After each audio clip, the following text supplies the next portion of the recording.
Respecto a la pregunta de a qué llamamos metodologías de enseñanza en educación física, pues podemos decir que es aquel proceso que utiliza el docente para interaccionar con los alumnos y que a partir de los mismos se produzca el aprendizaje. No obteniendo, en este caso, a través de las metodologías activas y participativas en el aula, un resultado exclusivamente motriz, sino entendiendo lo motor como un medio más que como un fin en sí mismo. También es necesario complementar el término de metodología con la evaluación, entendida la evaluación enfocada al aprendizaje y no como una mera calificación, y utilizando diversidad de procedimientos para obtener un aprendizaje en educación física. Dentro de la metodología también tendríamos que tener en cuenta todo lo que deriva en la interacción del alumnado y del profesor con el alumnado, la implicación del mismo en su aprendizaje, los recursos que se van a utilizar y la integración de lo motor dentro de ese esquema de propio aprendizaje. ¿Qué tipo de metodologías podemos emplear? Pues básicamente desde aprendizaje cooperativo, modelo de responsabilidad y personal de Ellison, el Teaching Games for Understanding o modelos comprensivos, educación deportiva. Quiere decir, hay un montón, una gran cantidad de metodologías en educación física ya establecidas que además acreditan y evidencian su funcionamiento. Lo más interesante quizás es que se puede relacionar con otras más aplicadas en asignaturas, favoreciendo la interdisciplinariedad, como la autorregulación, el aprendizaje basado en proyectos, el flip classroom, la gamificación, la cultura de pensamiento. Respecto a la pregunta de por qué es relevante la metodología en la asignatura de educación física escolar, pues básicamente porque la metodología se relaciona con el enfoque que el docente aplique a la educación física.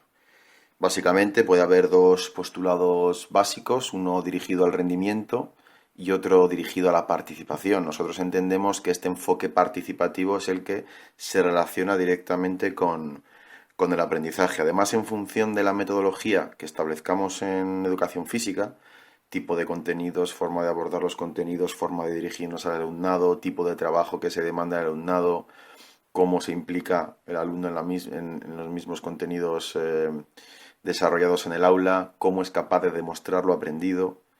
Todo esto, entendido como metodología, se relaciona directamente con la motivación que presenta el alumno hacia la asignatura, su actitud, su percepción de logro sobre las tareas motoras que le planteamos y sobre todo con la transferencia que hace fuera del aula de los contenidos impartidos. Es decir, en función de la metodología aplicada, diferentes estudios ya lo acreditan. En esta línea hemos publicado nosotros bastante en los últimos años. Se ve que la motivación está directamente relacionada con la adherencia a la práctica de actividad física fuera del aula. Cuanto los alumnos más experiencias positivas tengan en la educación física escolar, más adherencia de práctica de actividad física tienen fuera del aula cuando ya la educación física no es obligatoria una vez acabada la ESO o el bachillerato. Además, hay una potencia del vínculo social, de los valores, del ámbito emocional dentro del área. Todo esto se relaciona con la metodología. Respecto a la cuestión si el profesor está formado en estas técnicas de enseñanza y cómo poder integrarlas en el currículo, la respuesta sería que el profesor no siempre está formado. A veces es necesario pensar que enseñamos como nos enseñaron y esto no siempre funciona. Sí que es verdad que hay mucha potencia y muy buenas bases en la formación inicial del profesorado, pero no siempre en la permanente, a pesar de que hay una gran cantidad de cursos en los CEFIES y multitud de oportunidades para formarse en diversas técnicas de enseñanza y metodologías en educación física, pero no siempre se lleva a cabo esta formación permanente en nuestro país. Nosotros siempre comentamos que si un profesor tiene 30 años de experiencia o un año repetido 30 veces. No se trata de cambiar todo el enfoque docente, pero sí de pensar si lo que hacemos verdaderamente produce aprendizaje en el alumno, en nuestro área, y si no, pues reflexionar y dar una vuelta de tuerca a esa forma de dar clase. Respecto al currículum, no es restrictivo. La LOMCE no establece ninguna restricción sobre la metodología que haya que llevar a cabo. Ya desde la LOGSE 1990 se habla de metodologías abiertas y participativas, por lo que con la actual ley esto se puede seguir potenciando y es perfectamente aplicable tanto con los bloques de contenidos, con los criterios de evaluación, las competencias clave y los estándares de aprendizaje. Se trata de tener una idea muy clara de qué es la educación física, quizás este sea el problema en nuestra área, y a partir de ahí estructurarlo en las programaciones didácticas y en las programaciones de aula a lo largo del curso escolar. Respecto a la cuestión de qué rol ha de cumplir la evaluación del proceso de enseñanza-aprendizaje en la educación física escolar, bastaría responder con aprendizaje. En España, ya lo dice Víctor López Pastor, existe una tradición en educación física de vincular la evaluación a la calificación y de tratarse exactamente igual, cuando esto no es así. Todo lo calificable es evaluable, pero no todo lo evaluable tiene por qué ser calificable. Es decir, que la calificación es solamente una nota, un número que tenemos que poner al final y debería de ser una consecuencia dentro del proceso de enseñanza-aprendizaje que hayamos llevado a cabo. Pero se demuestra como en educación física somos el único área que pone calificaciones sin preguntarnos cuál es el aprendizaje que ha tenido el alumno a lo largo del proceso para obtener esa calificación. Si calificamos únicamente al alumno por un test de condición física, por ese resultado motor, de media, de velocidad, de lanzamiento, que ha tenido en un test de condición física, quizás ese alumno, antes de que nosotros le hagamos el test, ya tenía un sobresaliente. Con lo cual hay que preguntarnos cuál es el aprendizaje para que ese 10 siga estando ahí. De tal manera que nosotros abogamos por un proceso de evaluación formativa y compartida. ¿Esto qué es? Básicamente se establece un feedback con el alumno a lo largo de su proceso de enseñanza que le permite saber en lo que está fallando, sus puntos fuertes y sus puntos débiles, y de este modo poder mejorar el proceso antes de que se obtenga una calificación final.